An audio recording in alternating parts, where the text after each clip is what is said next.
Hello there, youth! We started this channel with the verse John chapter 3, verse 16. For God so loved the world that he gave his only Son, that whosoever believes in him will not perish, but have eternal life. How do you feel when you hear that verse? This is the most used verse by Christians in sermons, in Sunday school, and in sharing the gospel to others, of course. But seriously, though, how does it make you feel? Have you become too familiar with it? There's a positive and a negative side to being familiar. Positive because, when there are times that you are led to doubt God's love for you, then you remember that, the love of God is there for you. That, He is consistently there. Or it could be negative as well because you don't care, because you know that God's love is always there. So, you're just familiar with it. And so it just means nothing to you. I want to share this beautiful song called Jesus Thank You by Sovereign Grace. And the lyrics go, the mystery of the cross I cannot comprehend, the agonies of Calvary. You, the perfect Holy One, crushed your Son, drank the bitter cup reserved for me. I mean, in these lyrics, there are verses that would actually back them up. So these are not just lyrics to a song or just a feeling, but this speaks truth from the Bible itself. And then it continues on, by your perfect sacrifice, I have been brought near. Your enemy, you've made your friend.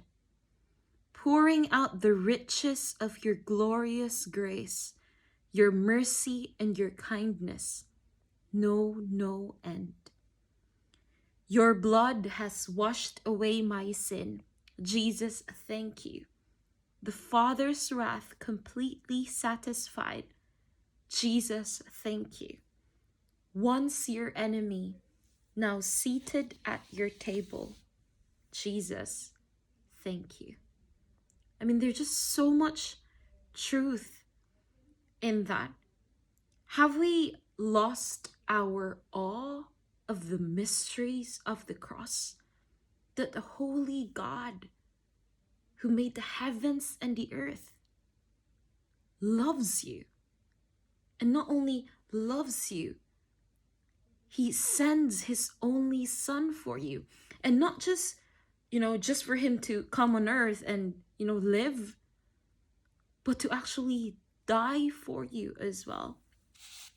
During communion, we say that the bread symbolizes that Jesus was broken for you, and that the cup of wine is when Jesus was poured out for you. I hope we do not lose our sense of awe, of that love, of that lavish love that God has showed upon us. When I was a teenager, my youth pastor said, make sure to fill up your gospel tank. And what he means by that is make sure to always fill it up with fresh and new knowledge of Jesus, of his love for you, of the depths and the heights of that love. C.S. Lewis once surmised that each person is created to see a different facet of God's beauty, something no one else can see in quite the same way, and then to bless all worshippers through all eternity with an aspect of God that they could not otherwise see. And again, isn't that true that when we gather together, we actually learn from one another, and you get to encourage others of how God revealed himself to you. And that is why, again, I promote that please do join us in our Zoom lessons at the moment, or when we finally could meet together in person.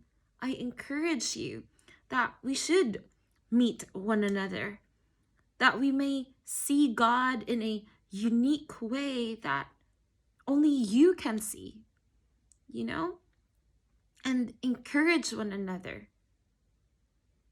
And as of the moment, again, we are doing Zoom, and I do encourage you guys to come and join us, and hopefully we get to see each other soon. And so be blessed, and do remember the love of God for you. Goodbye.